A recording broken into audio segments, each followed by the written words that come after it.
রোববার মানেই ছুটির দিন, আর ছুটির দিনের সাথে মাংসের একটা ওতপ্রোত সম্পর্ক রয়েছে। তাই আজকে আমাদের বাড়িতে তৈরি হয়েছিল মাংসের ঝোল। তবে একটু অন্যভাবে আমি আজকে করেছিলাম। মাংসটাকে প্রথমে নুন, হলুদ আর লাল লঙ্কা গুঁড়ো দিয়ে বেশ কিছুক্ষণ মাখিয়ে রেখেছিলাম।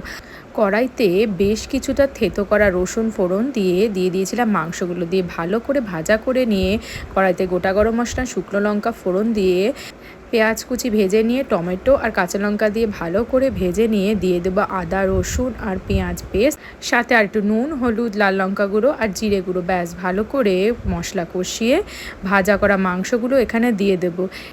তবে আজকে আমি এখানে আলুটা খুব কম পরিমাণে ইউজ করেছি, কারণ আমরা একটু বিকেলবেলা বাইরে খেতে যাব, তাই জন্য 3 জনের জন্য 3 পিসই আলু দিয়েছি। তোমরা কিন্তু আরেকটু বেশি আলু দিয়ে দেবে।